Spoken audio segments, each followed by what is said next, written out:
Bonsoir à tous. L'adage dit « c'est un principe ». Nul n'est censé ignorer la loi. C'est un principe, seulement un principe.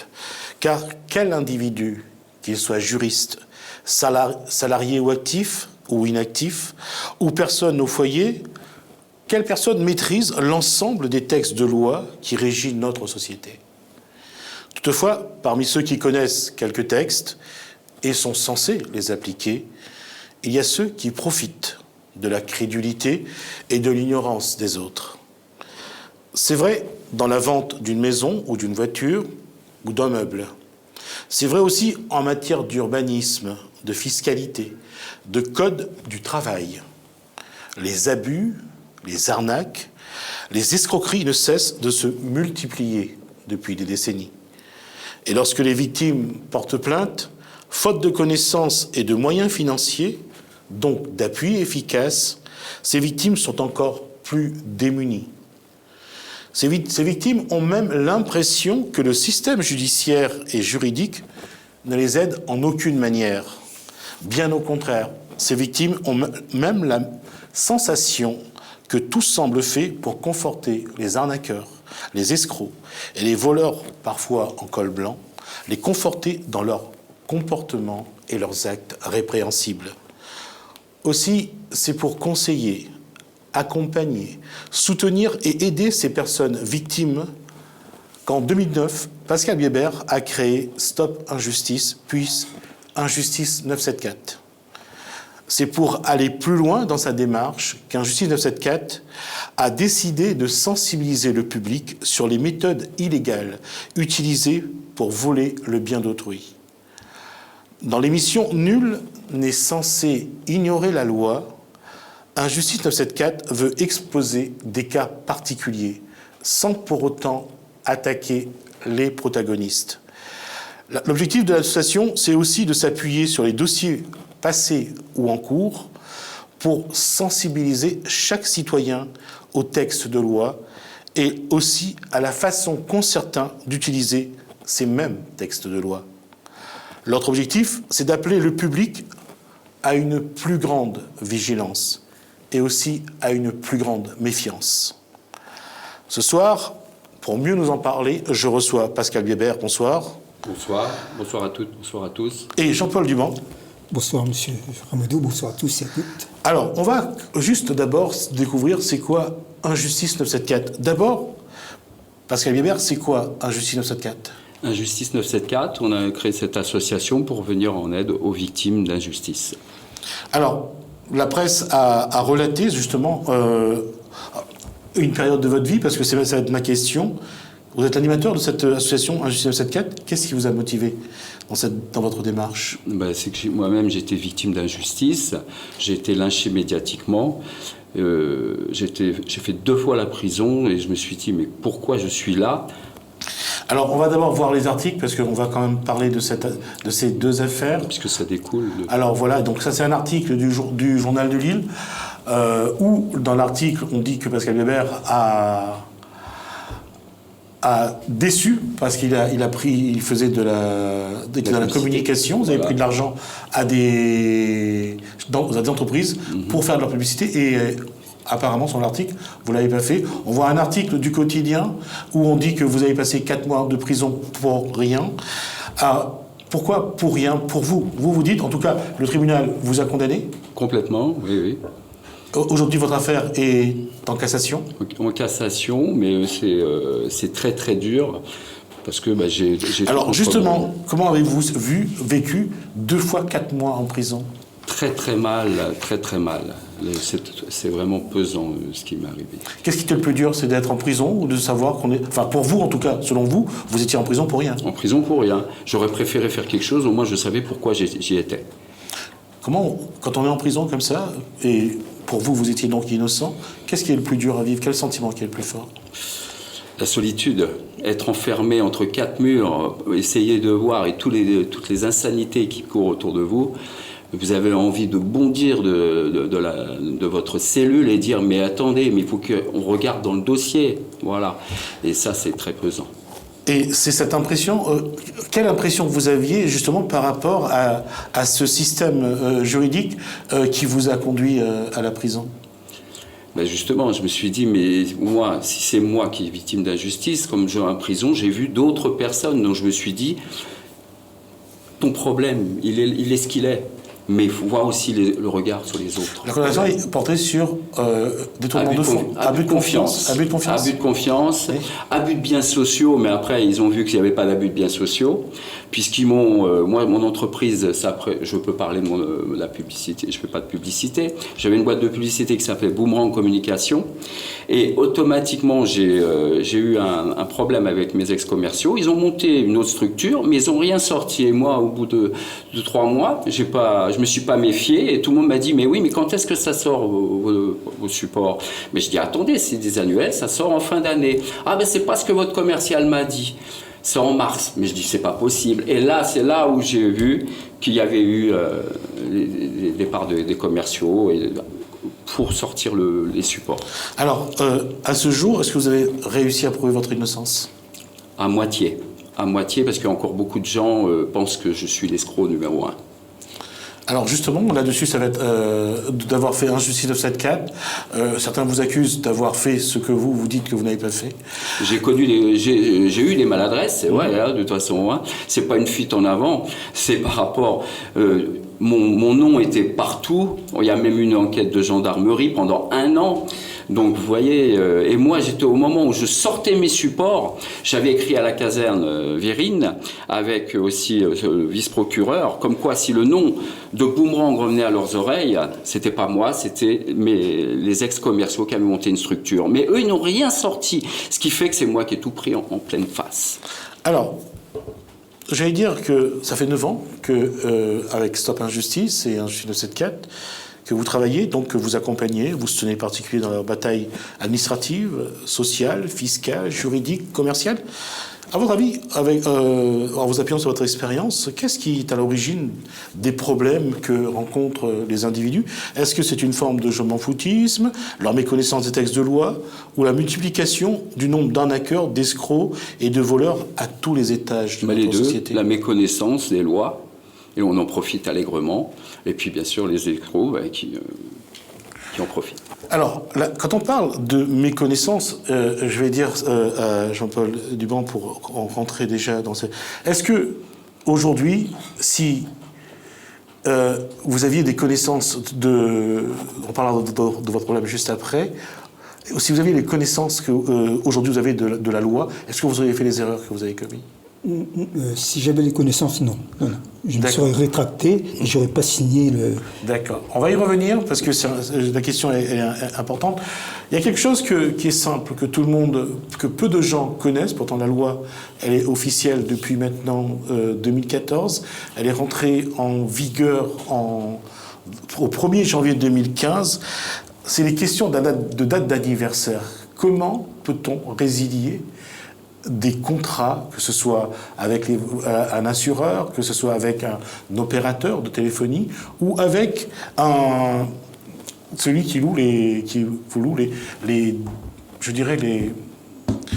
tout ce qui est télé par câble. Donc, est-ce qu'on peut, d'une façon ou d'une autre, rompre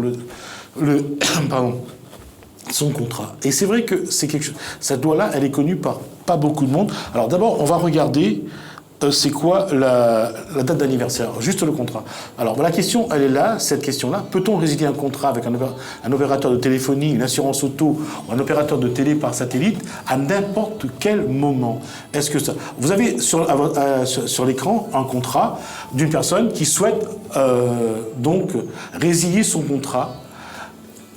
À chaque fois que vous allez voir l'entreprise avec laquelle vous avez souscrit ce contrat, la réponse est toujours la même. Et Pascal Weber, vous avez vu souvent cette question, revenir sur ce problème. Complètement. Il me dit, ah ben non, l'adhérent arrive, il dit, mais moi je veux résilier. Ah ben oui, vous pouvez résilier à tout... Non, à la date anniversaire. Donc si en janvier, on prend le cas d'un adhérent, c'était en janvier, il a reçu un courrier, c'était en septembre qu'il devait remettre le matériel, alors qu'on peut résilier à tout moment. Alors, ce qu'on va vous montrer, c'est pas non plus une grande découverte. Hein. C'est une loi qui existe et que peu de monde utilise, et surtout pas ces entreprises-là, parce que c'est vrai qu'eux ont tout à craindre de cette loi-là.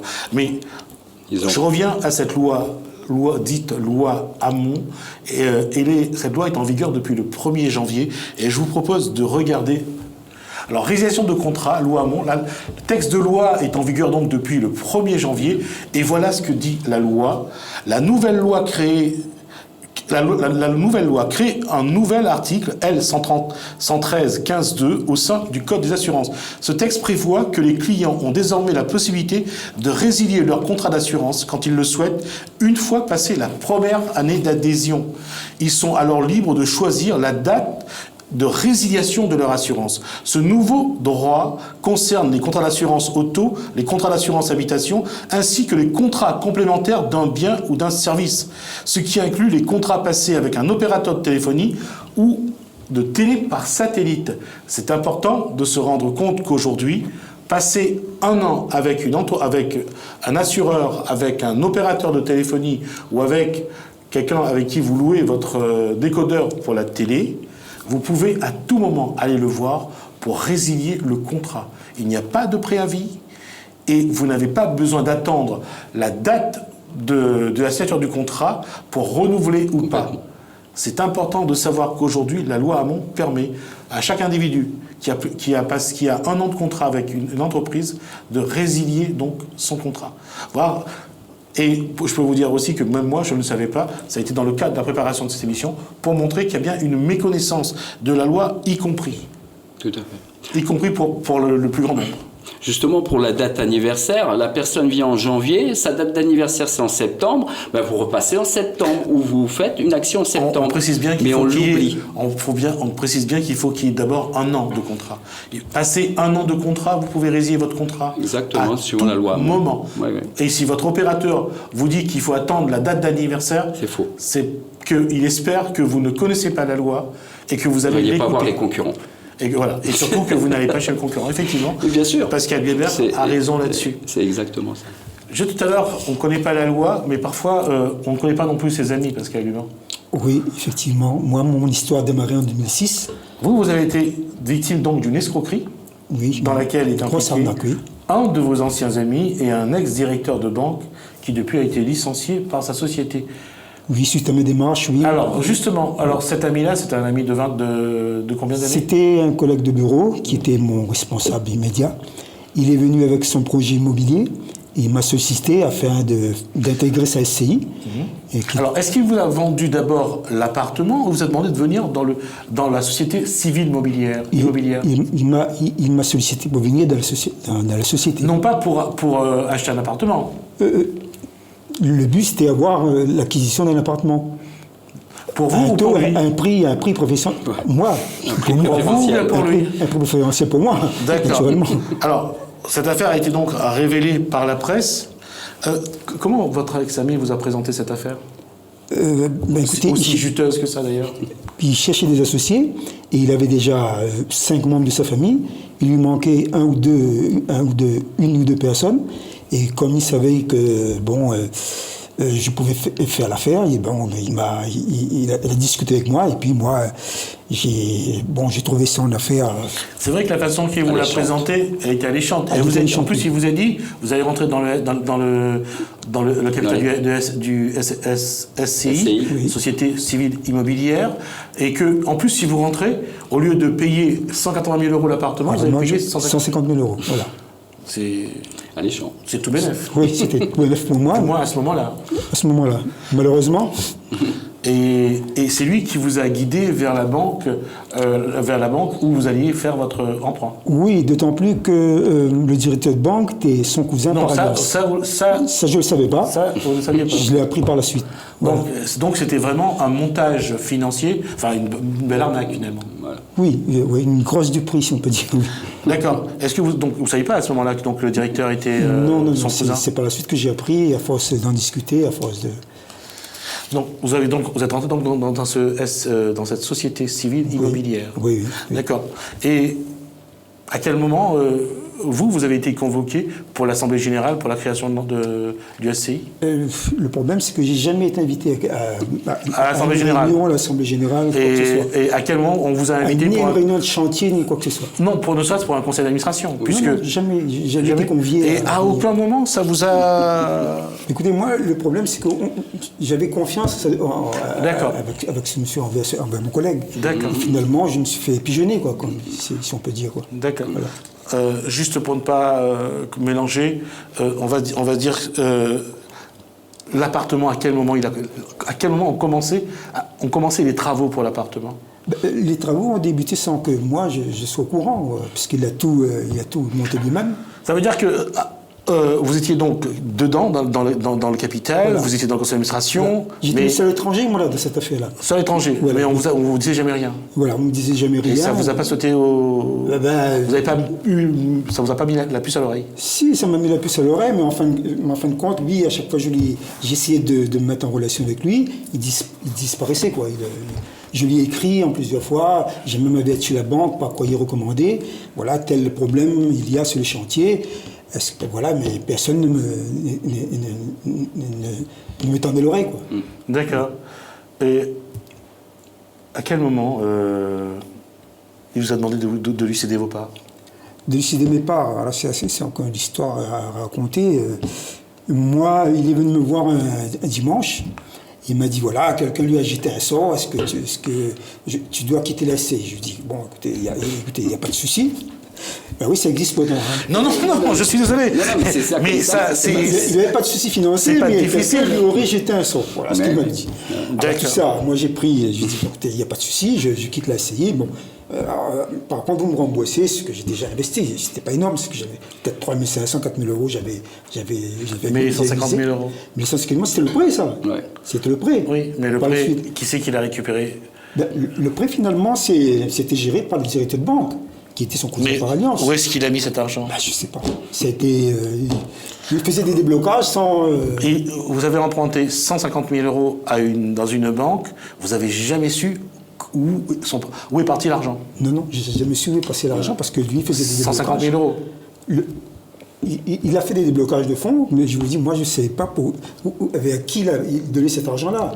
Et s'il a donné une entreprise, s'il a donné un membre de sa famille, je ne savais pas, j'étais pas au courant. Mais parce qu'il y a une chose qui est vraie, cet argent c'était pour acheter l'appartement ou pour être dans le capital? C'était pour acheter, c'était pour avoir Donc normalement, avant de pouvoir utiliser l'argent, il aurait fallu signer un contrat de vente. Oui, mais le problème c'est... Est-ce qu'il y a eu un contrat de vente? Non. Non plus, d'accord. Ça fait quand même pas mal d'éléments. Ouais. Alors, à quel moment il y a eu une prise de conscience de Jean-Paul Duban?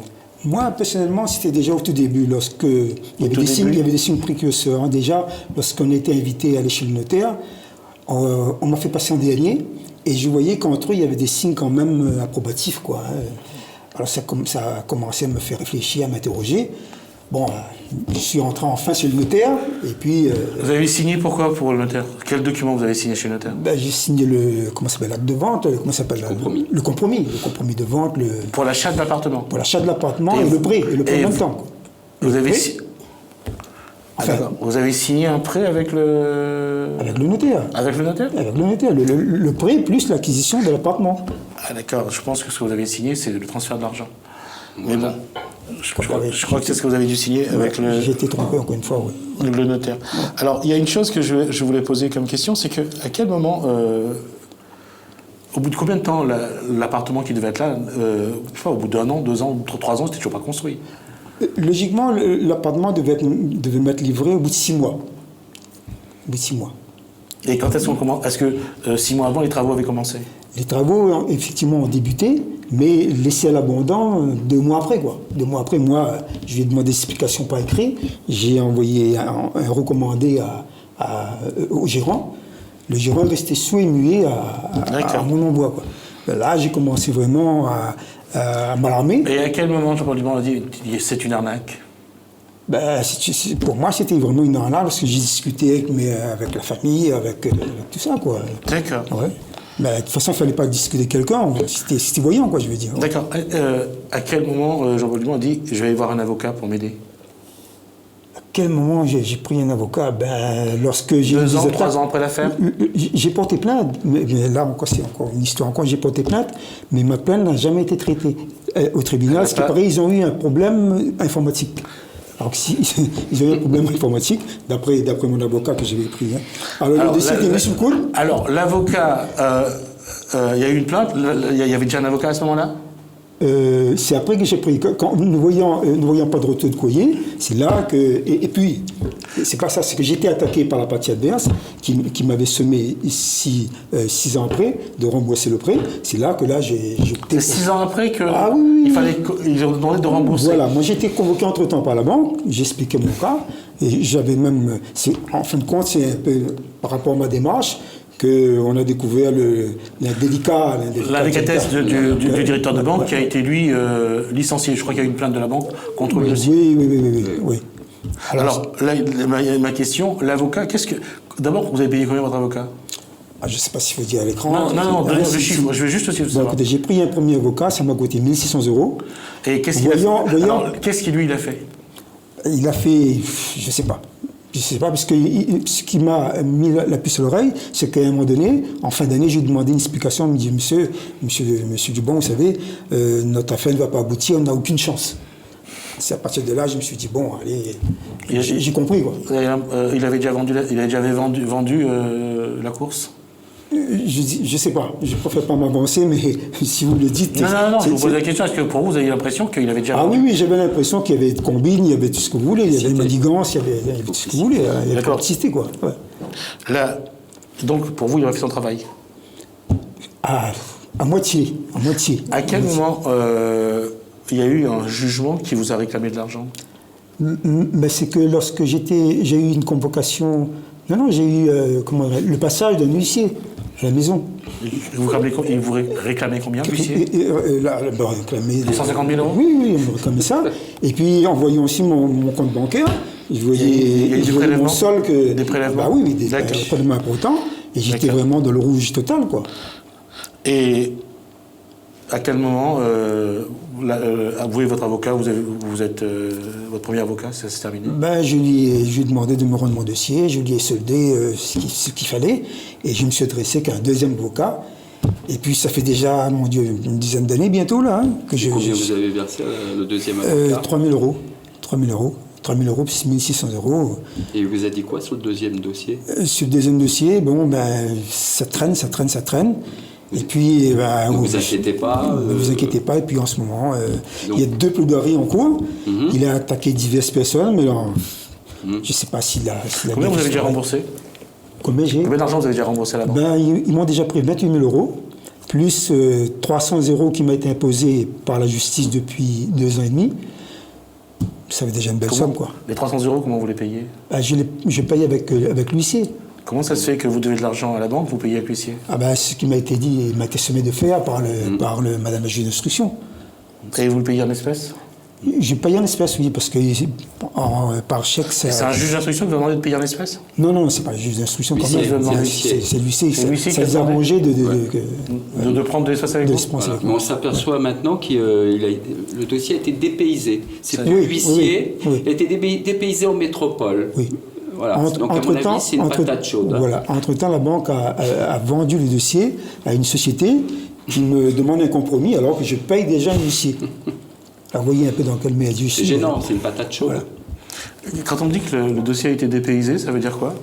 Ça veut dire que l'huissier en question a revendu des dossiers en métropole à un autre huissier qui s'en occupe de notre adhérent. Donc c'est complètement effarant. Alors que je paye déjà régulièrement, quoi. Je paye mensuellement la somme qui m'a été imposée.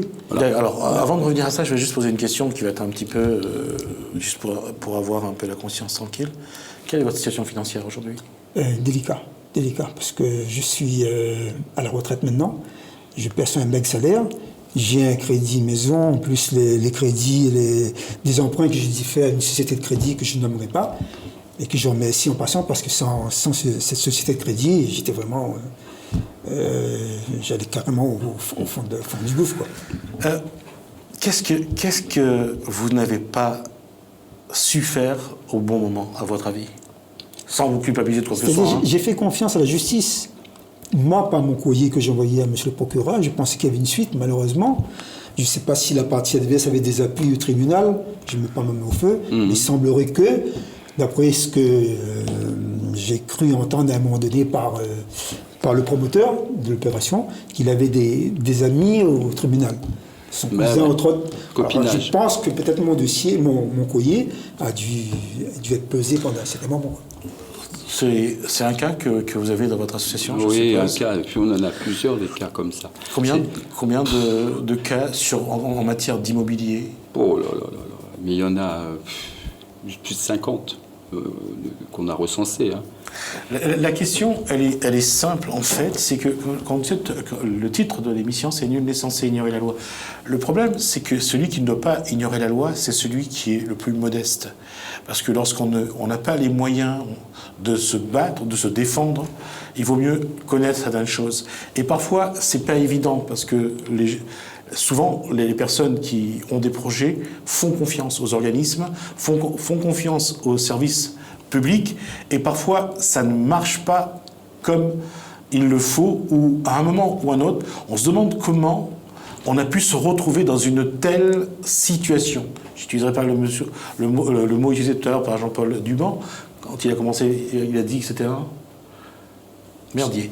Donc, je n'utiliserai pas ce mot-là. Je dirais qu'une situation qui est vraiment très complexe. Et on va prendre un autre exemple.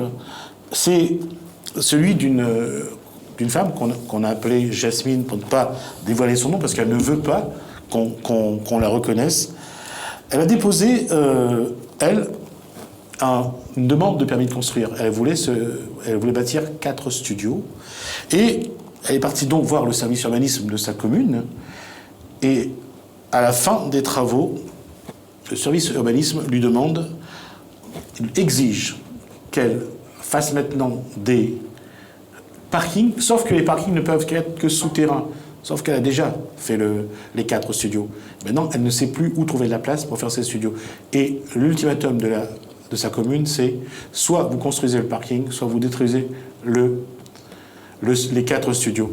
Voilà son histoire, elle témoigne, on ne le voit pas, j'ai arrangé, j'ai fait en sorte que ce soit sous-titré également. Donc je vous laisse voir son témoignage, ça dure à peu près 1 minute et demie. Regardez que parfois ça part d'un rien et on se retrouve dans des situations très complexes.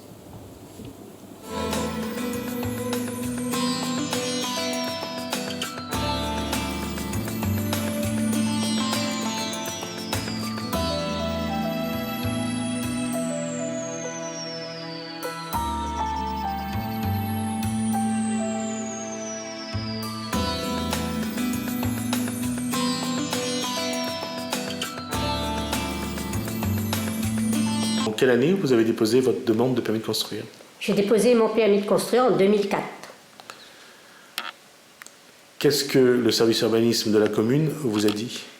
Il m'a accordé. Qu'est-ce qu'il y avait de particulier sur votre demande? 4 studios. Comment s'est passée la construction? La construction s'était bien passée. Qu'est-ce que vous avez commis comme erreur? 2 en plus. De quoi? 2 studios en plus. Quelle a été la réaction de la mairie? Ben, ils m'ont dit à refaire démolir. Les 2 en plus. Combien d'amendes vous avez payé? Je ne sais plus. Et qu'est-ce que vous demande la mairie aujourd'hui? Et là, la mairie me demande, à date d'aujourd'hui, les parkings. C'est une chose, moi, que je vois qu'il fallait demander depuis avant. S'il n'y a pas de parking, qu'est-ce que vous allez devoir faire? Démolir tout.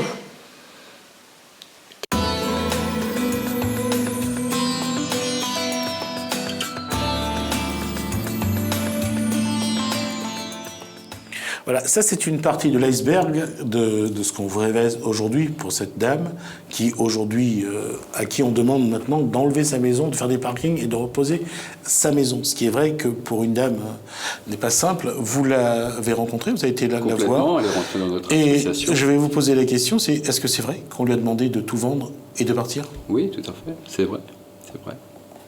Est-ce que vous savez pourquoi? Qui c'est qui veut acheter? Qui c'est qui veut profiter de... Alors, il y a une suspicion. Hein. C'est vraiment, il y a des bruits qui courent, qui veulent son emplacement. Donc il l'accable partout, même au niveau du trésor public, où elle a une dette. On a hypothéqué son bien. Alors, est-ce que, M. Ramoudou, vous savez, au niveau de l'hypothèque, à quel montant on peut hypothéquer un bien? C'est-à-dire, on doit une dette fiscale, à quel montant? Je ne vais pas faire semblant de ne pas le savoir, puisqu'on en a discuté. Voilà. Pour que tout le monde entende, et moi je voulais vous le dire haut et fort, 5 000 euros, et vous avez une dette fiscale de 5 000 euros et on vous hypothèque votre bien.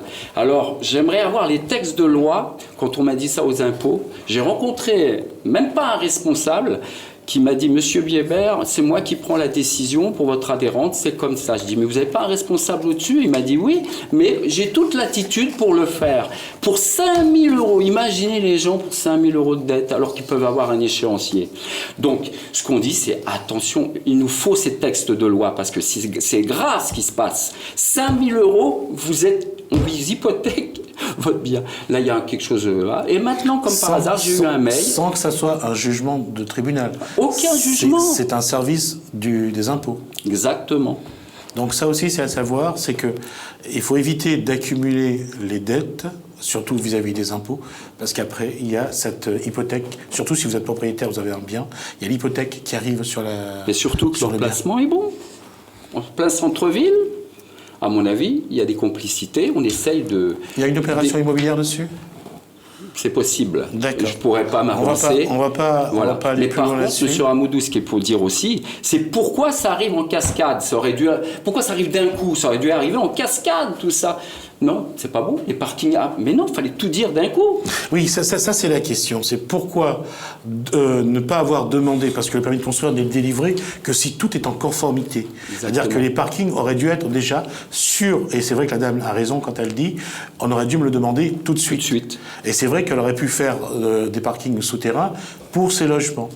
Et aujourd'hui, elle n'a pas de place sur les côtés pour faire ses parkings, et on exige d'elle qu'elle détruit... Complètement. Oui, on exige d'elle qu'elle détruise les 4 studios, qu'elle recreuse pour faire les parkings, et qu'elle reconstruit ensuite les studios. Donc, c'est quand même extrêmement grave dans un état de droit, parce que dès le départ, il y a soit une volonté de nuire à cette personne, et soit derrière, il y a quelqu'un qui a mis en place une stratégie pour récupérer son terrain et pour faire quelque chose. Complètement. Et si demain, il y a une plainte qui est portée contre le service urbanisme de cette commune, c'est clair qu'il faudra trouver les responsabilités, parce que comment on peut laisser quelqu'un dans une telle situation? C'est vrai que l'émission s'appelle « Nul n'est censé ignorer la loi », mais je pense que tout le monde ne peut pas tout connaître. Mais attention, il y a 2 poids, 2 mesures, parce que vous avez, à côté de chez elle, puisqu'on a été voir, mais il y a des constructions, il y a même un balcon et tout, et ils ne sont pas ennuyés. Il y a 2 poids, 2 mesures. Et à mon avis, on a envie de l'enlever pour qu'ils mettent une construction à la place. Encore une fois, nul n'est censé ignorer la loi. Ne pas savoir est quelque chose parfois qui pose pas mal de soucis. Il faut savoir un peu comment les choses évoluent. Et parfois, on est pris par la tourmente, et on ne sait pas, donc, à un moment donné, vers qui se retourner. On va prendre un exemple, et on a, je pense, Andrea au téléphone. Allô, bonsoir.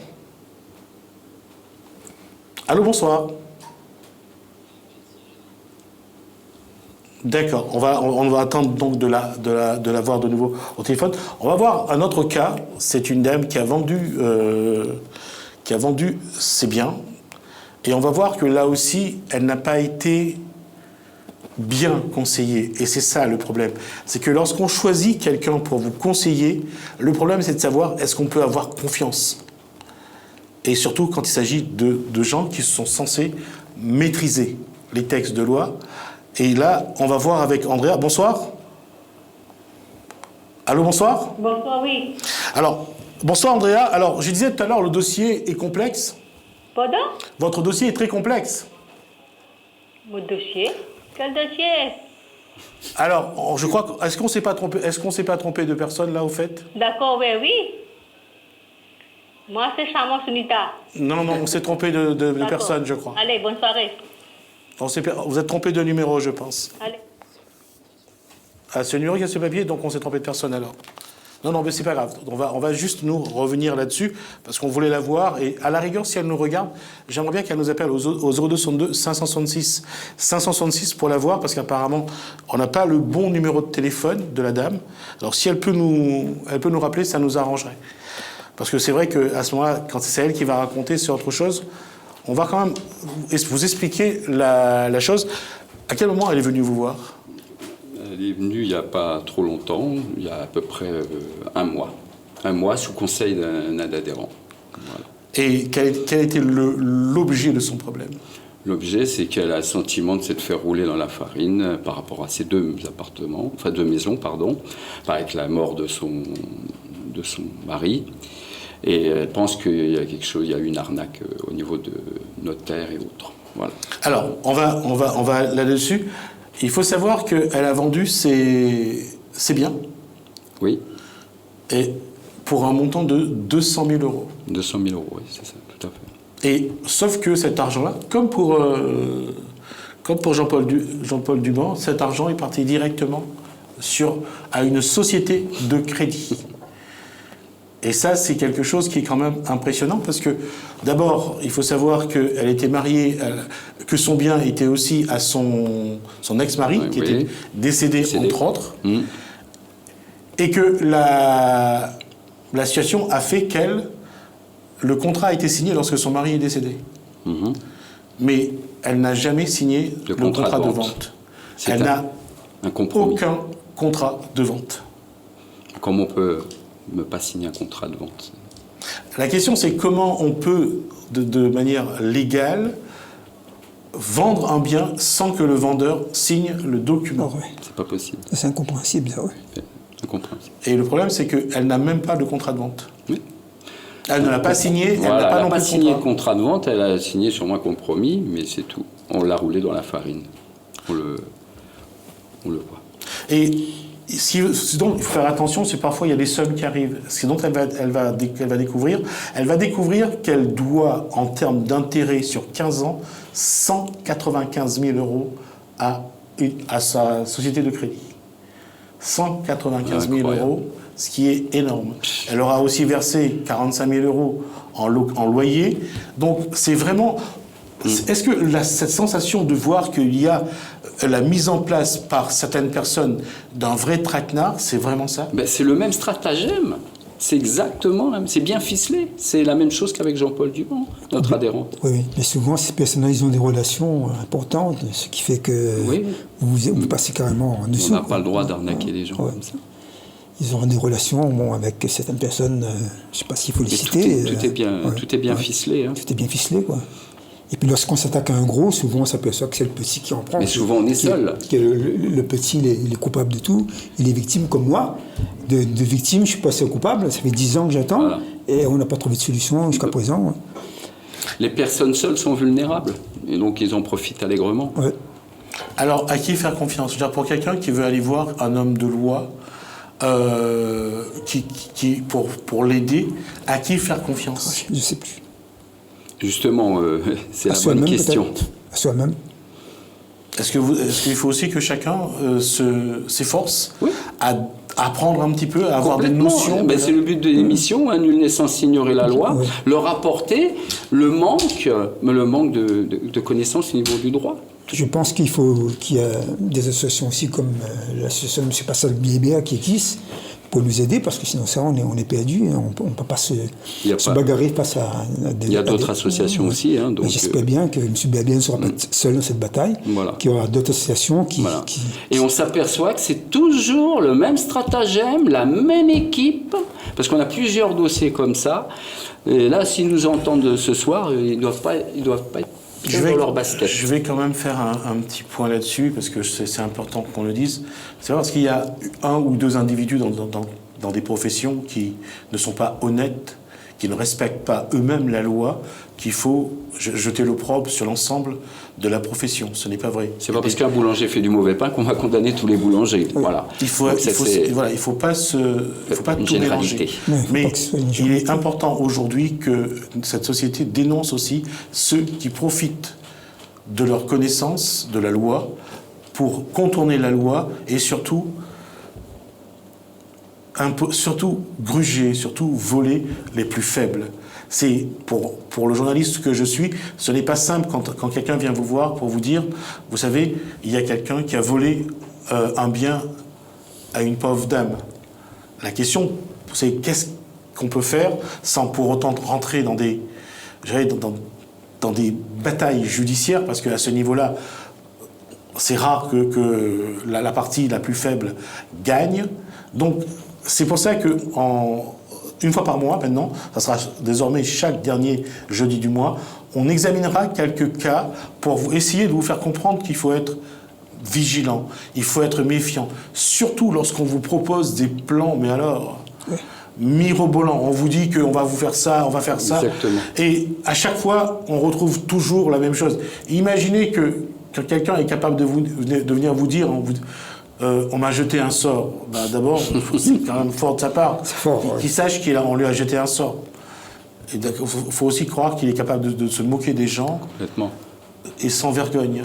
Donc, si vous souhaitez que votre cas soit, je dirais, médiatisé, sans pour autant qu'on vous regarde, qu'on vous mette devant le public, on peut le faire à visage couvert, comme tout à l'heure. Ouais. Si vous souhaitez témoigner, mais pas pour attaquer la personne, mais pour essayer de prévenir les autres, de faire attention aux voleurs, aux arnaqueurs et aux escrocs. Voilà, on ouvre cette page chaque dernier jeudi de chaque mois et on va faire en sorte que, on va essayer de vous prévenir, faites attention. Ne faites pas confiance à tel ou tel individu pour telle chose. Surtout quand on dit surtout, ne vous inquiétez pas. N'en parlez pas. Ah oui. Surtout n'en parlez pas. C'est entre nous. Et c'est là, justement. Inquiétez-vous. Inquiétez-vous parce que celui qui vous dit qu'il va vous faire voir Noël le 25 mars, c'est qu'il y a un problème. Et rapprochez-vous des associations, justement. Oui, restez pas seul. Ça, c'est le conseil. Aujourd'hui, il existe Internet, il y a beaucoup de choses dessus, comme la loi Hamon qu'on a vu tout à l'heure. C'est vrai, même moi, si je n'avais pas j'ai pas préparé cette émission-là, je ne saurais pas qu'après un an, on peut résilier son contrat avec l'assurance ou avec un opérateur de téléphonie à n'importe quel moment. C'est quelque chose d'important. Monsieur Ramoudou, je vous avais montré un document concernant un adhérent de janvier et la date anniversaire était en septembre. Moi, j'ai eu le cas, j'ai enlevé l'opérateur, j'ai eu un papier. Moi, c'est résilié tout de suite parce que je les ai eus au téléphone. Allez comprendre. On a compris. Non, c'est vrai que lorsque vous avez juste votre nom et votre notoriété, quand vous arrivez devant quelqu'un qui maîtrise, vous êtes censé de l'écouter. Mais parfois, c'est bien de vous renseigner avant, de venir le voir, pour savoir s'il va vous gruger, s'il va essayer de vous arnaquer. Voilà. Donc cette émission, elle est faite pour réveiller justement les consciences. Et surtout, ne faites pas confiance. Réfléchissez et rejoignez des associations, encore une fois. Et pour vous dire à quel point, dans le dossier de Andrea, qui a vendu son bien pour 200 000 €, elle a quitté le notaire avec qui elle était. Elle est partie voir quelqu'un d'autre. Au bout de quelques temps, le notaire l'a rappelé, lui a rendu son dossier en lui disant qu'il ne pouvait pas s'en occuper. Voilà. En tout cas, il y avait quelque chose dans ce dossier qu'il ne voulait pas révéler. Ça sentait mauvais. Et ça sentait mauvais. Ça, c'est mon cas également. Oui, c'est pour ça. C'est la même mon avocat s'est débarrassé suite à la montée au créneau de l'association. Et le courrier, un courrier qu'on lui a envoyé aussi. Je lui ai envoyé un courrier approuvé par l'association. Il s'est déchargé complètement, il m'a dit je ne lui fais pas confiance. Mais il vous a prévenu, parce que vous ne le voyez plus depuis pas mal de temps. Oui. Silence radio, et le fait qu'il y a eu un courrier de l'association, c'est ce que vous m'avez dit. Qu'est-ce qui s'est passé? Il s'est déchargé. Vous avez en urgence. Il vous a rappelé en urgence. Il m'a tout bazardé. Il m'a dit de trouver un autre avocat parce qu'il y a un manque de confiance entre lui et moi. Je lui ai dit non, il n'y a pas de manque de confiance, il y a un manque d'incompréhension de part et d'autre parce que je vous ai demandé plusieurs fois où c'en était, etc. Je n'ai reçu aucune réponse. Il a profité du courrier de l'association pour se débarrasser Que dossier? Enfin, je ne lui jette pas la pierre, hein. Bon, Ouais, je ouais. comprends, il y a des choses à gagner, peut-être, je ne sais pas, je ne m'avance pas, mais bon. Bien sûr. Si je peux rajouter quelque chose, c'est une petite aparté. Au niveau des avocats, vous payez un avocat, au niveau, il faut qu'il fasse le travail, d'accord? On s'aperçoit qu'il y a des avocats qui prennent des honoraires, bon ça c'est tout à fait normal, mais ils ne sont pas présents le jour de l'audience. Et ils disent à l'adhérent, surtout vous inquiétez pas, ne venez pas, c'est pas la peine. Et c'est là où vous allez remarquer qu'il s'est fait remplacer au pied levé par un de ses confrères. Et donc on l'a signalé plusieurs fois, mais c'est pas possible. On a confié l'argent à un avocat, qui l'a jusqu'au bout, mais qui se fuit pas, il est à Saint-Pierre ou ailleurs, pour mettre un confrère qui ne connaît même pas l'affaire. Et j'ai écrit déjà au procureur et autres, on m'a pas répondu, au bâtonnier aussi, pas de réponse. Voilà. Par exemple, lors de la dernière plaidoirie de novembre dernier, il y avait une combine entre les deux parties, et ils ont dit que j'étais présent lors d'une audience alors que je n'étais pas. Et que je reconnaissais que je m'étais trompé d'interlocuteur en confondant le promoteur et le gérant, son fils, alors que je n'y étais pas. Et tout ça, j'étais pas là, j'étais absent. Alors, j'ai envoyé un courrier à mon avocat, j'ai dit écoutez, là il y a quelque chose que je ne comprends pas. Comment pouvez-vous insinuer un truc pareil alors que je ne vous ai pas dit ni verbalement ni par écrit que je reconnaissais de m'être trompé d'interlocuteur. J'étais pas là en plus. Et c'est signé, hein. Plaise à M. Intel, il reconnaît lors de la dernière plaidoirie que j'avais confondu les personnes, alors que je n'y étais pas. Alors, sur les dossiers, par exemple, le dossier de Jean-Paul Duban, qu'est-ce qu'un justice 974 peut faire? On s'est rencontrés il y a 2 ans. Il a voulu garder, M. Duban, vous aviez voulu garder l'avocat. Moi, je dis, il n'y a pas de problème. Oui, mais moi, c'était une personne de confiance pour moi. Exactement, c'est ce qu'on disait tout à l'heure. Et maintenant, le fait, il peut vous le dire, il a rejoint un avocat de l'association. Et là, maintenant, on est reparti. Voilà. Ouais, ça me fait des sous, parce que bon, je ne gagne pas beaucoup, malheureusement. J'ai des crédits à côté. Mais ce qu'on n'arrive pas, sur Amoudou, c'est simple. Il n'a pas d'appartement. Ouais, voilà. Comment il peut régler? En plus, j'ai écouté Madame, comment ça s'appelle, Madame Bellegosse, qui parlait sur une chaîne concurrente ce midi, qui disait on paye lorsqu'on a quelque chose. Bien sûr. Alors, ça m'a fait sourire. Je me suis rangé. Mais où va cet argent que l'huissier vous prend? Je sais pas.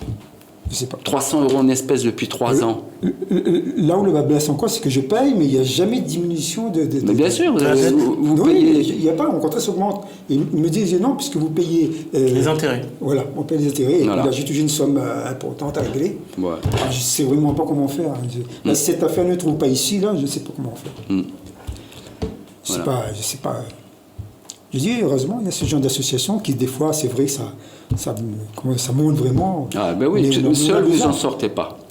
En tant que petit consommateur, on a besoin de ce genre d'association qui monte au créneau et qui nous protège, qui essaie de nous sortir de l'ombre, quoi. Une question qui a peut-être rien à voir avec le dossier. Vous avez retrouvé votre ex-ami?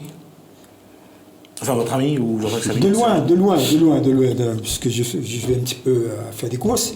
Et je l'ai vu de loin, mais bon, on n'a pas de relation. Lui aussi vous a vu et... Oui, il m'a vu, mais je scrute quand même un petit peu en dessous. Ben, je vois quand même, il y a de l'animosité quelque part, parce que j'ai soulevé ce problème-là. Eh bien, heureusement. Ouais. Et vous êtes jamais allé le voir? Ah non, jamais. Juste une question, je veux dire, d'humanité. Vous êtes jamais allé le voir, c'est pour savoir s'il souffre encore du mauvais sort?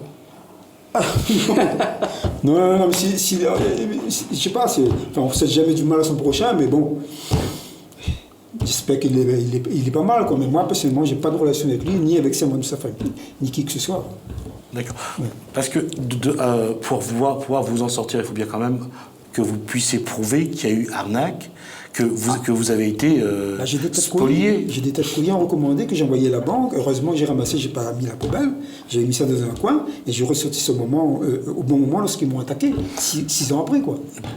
C'est-à-dire qu'au bout de 6 ans, il n'y avait plus aucune information, plus de nouvelles, et c'est là qu'ils ont commencé à vous demander à rembourser? Voilà. 6 ans après. Se disant qu'ils ont envoyé un courrier à mon ancienne adresse. Mais ça ne vous a pas surpris de savoir que vous avez emprunté de l'argent et qu'à aucun moment, pendant 6 ans, vous n'avez rien eu à rembourser? Donc moi, j'avais mes soucis ici, monsieur. D'accord, ok. Non, mais c'est sûr. Non, il était seul. C'est pas à vous que je dis ça. Je dis ça aux gens qui regardent. Leur montrer que parfois, il y a des choses qui sont là. et qui nous met même pas la puce à l'oreille. Je veux dire, quand on a fait un emprunt à la banque, le premier jour, il vous verse, 2 jours après, il vous commence déjà à vous prélever, à se faire rembourser. Oui. Donc vous, 6 ans après, il n'y avait rien. Vous savez, l'affaire s'est stagnée puisque la banque m'a demandé de porter plainte. C'est ce que j'ai fait. Je suis allé les voir quand même. M'a porté plainte de leur côté. Le problème, entre-temps, il y a eu des combines entre promoteurs. Oui, mais justement, c'est de démontrer ça, de montrer qu'il y avait une vraie machination, une vraie arnaque qui a été mise en place pour vous prendre. Vous avez emprunté 150 000 euros à la banque. C'est à l'avocat de me défendre. Oui, mais oui, c'est vrai, c'est à l'avocat de vous défendre. Mais le problème, c'est que est-ce que votre avocat vous a défendu? Je garde. Non, je vous pose la question. Je garde ce sentiment pour moi. Voilà. D'accord. Je ne vais pas lui jeter la pierre encore une fois. Mais vous sentez qu'il y a... Mais je sens quand même qu'il a été un peu acheté. Il ne m'a pas défendu comme il faut. Pas seul, apparemment, c'est pas ce que vous ressentez. Voilà. C'est pas qu'il vous a pas défendu. Je ressens autre chose, mais je vous dirai. Il a été vendu par la partie adverse. Je vous rappelle que c'est M. Biéblin qui le dit, qui le dise. Je ne préfère pas m'avancer dans ce domaine-là. D'accord. Voilà. Mais bon, j'ai ce sentiment, quelque part, que... On me souffle la question, est-ce que vous avez peur de quelqu'un ou de quelque chose? Comment? Est-ce que vous avez peur qu'il y ait de représailles? Non, si je suis là, c'est pour dénoncer, justement. C'est pour que les gens ne fassent pas les mêmes erreurs que moi. Voilà. Et fassent attention à ne pas signer n'importe quel document, quoi. Mais j'espère que... je fais confiance au Suprême, là-haut. J'espère qu'il m'entend et puis que je sors de cette affaire-là, parce que franchement, quand ils ont fait de moi, je suis vraiment lessivé. Ça va vous paraître drôle, mais vous faites confiance au Suprême pour jeter un mauvais sort à votre ex-ami? Non. Si je fais confiance au Suprême, d'accord, d'abord, on ne demande pas de faire le mal à son prochain, bien au contraire. Mais bon, si... Pascal Weber, il nous reste un peu moins de 10 minutes. On va essayer de revenir sur Justice 974. Aujourd'hui, est-ce que la structure... Est-ce qu'on peut vous faire confiance déjà? Parce que il y a ceux qui vous connaissent à travers les... Mais c'est normal, mon image est ternie depuis tant d'années, bien sûr. Parfois, on ne peut pas faire confiance à des gens, soi-disant, au demeurant bons. Oui, est-ce qu'on peut faire confiance à quelqu'un qui a fait 2 fois 4 mois si tout le monde entend, là, cette émission, elle est bénéfique, si tout le monde entend, justement, j'en profite pour avoir l'antenne, c'est que moi... Malgré le départ de mes commerciaux qui ont monté une autre structure, pendant 3 mois, ils ont écumé avec un support inexistant, puisqu'ils ont repris comme moi, ils ont pris l'argent, ils ont écumé toute la réunion, et c'est moi qui sors en fin d'année. Tous les supports étaient en train de sortir en cascade, et c'est moi qu'on met en prison, abus de confiance. Tout ça parce que j'ai quelqu'un de haut placé au tribunal qui m'a mis dedans. Et ça, on le regarde sur Internet, ça fera l'objet aussi d'un livre que je vais sortir bientôt. Qu'est-ce que la cassation doit... qu'on appelle à confirmer Oui, tout à fait. Et alors, ce qu'il faut savoir, c'est que je suis rentré le 24 décembre 2008 à Domingo. Je salue justement tous les détenus de Domingo. Il faut savoir une chose, c'est que mon cas, vous leur avez dit, il est grave, mais il n'est pas désespéré. C'est surtout ceux qui sont à l'intérieur, qui sont jugés vite fait comme ça et qui sont aussi innocents. Pas tous, hein, bien sûr. Hein. On en connaît. Hein. Alors, on va pas dire qu'on... Pas du tout. Parce que le problème, c'est que quand on ne connaît pas le dossier, je ne veux pas... Oui, mais vous savez qu'on a les dossiers. Oui, sur les dossiers que vous avez. Voilà. Mais sur les dossiers qu'on n'a pas, genre... c'est vrai qu'il y a un cas qui vous tient à cœur. On ne va pas en parler parce que sinon, c'est très complexe. On n'aura plus le temps d'aborder ça. Il nous reste à peu près 5 minutes. On va juste dire aux gens qui souhaiteraient, qui sont dans le besoin, qui aimeraient bien avoir ne serait-ce qu'un soutien moral, qu'est-ce qu'ils doivent faire pour contacter votre association? Ils ont juste un numéro de téléphone, 06 92 54 39 17 ou 02 62 65 13 03. Et ils font comme Jean-Paul Dubon, ils ne restent pas seuls. Ils vont. Alors, il y a l'association, bien sûr, mais il y a d'autres associations qui aident. Le Soleil brille pour tout le monde, et je fais un coucou à toutes les associations. Et si les présidents d'associations m'entendent, eh bien, ça serait bien de se regrouper, parce qu'une association seule, c'est difficile. Par contre, si à La Réunion, on se regroupe toutes, ça sera peut-être mieux, plus sérieux encore, parce qu'on aura un bloc. Parce que seul, vous n'en sortez pas. Il y a un stratagème qui a été fait pour notre adhérent Jean-Paul Dumont. Notre adhérente, c'est toujours le même. Qu'est-ce qu'il fait dans cette association? Les cotisations de nos adhérents, voilà. Aucune subvention depuis 2009. J'en voulais pas parce que de toute façon, je suis tellement le vilain petit canard qu'on m'aurait pas donné, ou alors on me les aurait supprimés à un moment ou à un autre. Et comment vit Pascal Biébert dans cette histoire? Ben, je suis au RSA et je vis pas avec les adhésions puisqu'on a l'essence, le téléphone, les frais, le bureau, les cartouches, on paye les recommandes, etc. Vous voyez, c'est pas pour m'enrichir. Et pourtant, je le dis, en 2015, le commissariat m'a contrôlé. Une seule association où j'ai pas de subvention me contrôle. J'aimerais bien qu'ils contrôlent les associations qui ont des subventions. Voilà. On va pas... Mais je veux pas polémiquer, mais c'est bon. Moi, j'ai donné, mais tant qu'on n'a pas, on ternit toujours mon image, j'irai jusqu'au bout. Et c'est pour ça que cette antenne m'a fait prendre conscience d'une chose, c'est que c'est important, il ne faut rien lâcher, rien, mais surtout être transparent. Vous avez toujours cette envie de revanche? Un peu moins. C'est-à-dire? Un peu moins, franchement un peu moins, parce que maintenant j'ai mis un petit peu plus de... Puis bon, les dossiers qu'on a, ça me fait penser à autre chose. Ça veut dire quelque part, c'est que ce que vous avez vécu, d'autres le vivent de manière différente. Bien sûr. Y compris... mais bien sûr. C'est cette forme d'injustice? Ah oui, cette forme d'injustice, il faut que ça cesse. Il faut passer par là pour comprendre, bien comprendre les choses. Il faut que ça cesse, il faut que d'autres associations comme Stop Injustice prennent le relais et nous aident. Quoi. Moi, je voudrais témoigner aussi que M. Biébert, ici présent, ne m'a jamais demandé de l'argent. De l'argent. Par contre, ce qui est important, c'est de savoir qui paye les avocats qui soutiennent les... ils font leur... voilà, et c'est pas obligatoire. Voilà. Ils prennent contact s'ils veulent. On n'est pas là... S'il y a déjà un avocat, on ne va pas leur dire de prendre un autre avocat. Par contre, s'il voit que le travail n'est pas fait, l'adhérent, il a le droit de changer. Voilà. Donc, à partir de là, c'est... Après, nous, on voit... c'est l'avocat qui voit avec l'adhérent. Nous, on ne rentre pas là-dedans. Et à ce niveau-là, je veux dire, de travailler avec l'avocat d'une association, c'est beaucoup plus... Je veux dire, il y a plus de sérénité? Ah ben je pense, lui connaissant un petit peu ces messieurs, je lui fais confiance. Et j'ai eu un contact avec l'avocat. C'est un jeune, a priori c'est quelqu'un de dynamique, quelqu'un qui vous met à l'aise déjà, que vous soyez... Si en plus si vous êtes... étant originaire de La Réunion, il vous met à l'aise, il parle créole avec vous, tout ça, bon déjà c'est déjà bien quoi. D'accord, je vais vous laisser le mot de la fin, Pascal Biébert, je veux dire 16974, ça fait 9 ans, ça fera 9 ans cette année. Oui. Est-ce qu'à un moment, il y aura un retour de bâton? Est-ce que vous avez peur qu'à un moment ou un autre, on essaye de vous faire taire, je veux dire? Oui, mais c'est sûr, mais c'est pas grave, mon combat continue. Ces 4 mois de prison-là, ça s'effacera jamais? C'est rien. C'est 2 fois 4 non, mois. mais ça ne peut pas s'effacer, ça peut pas.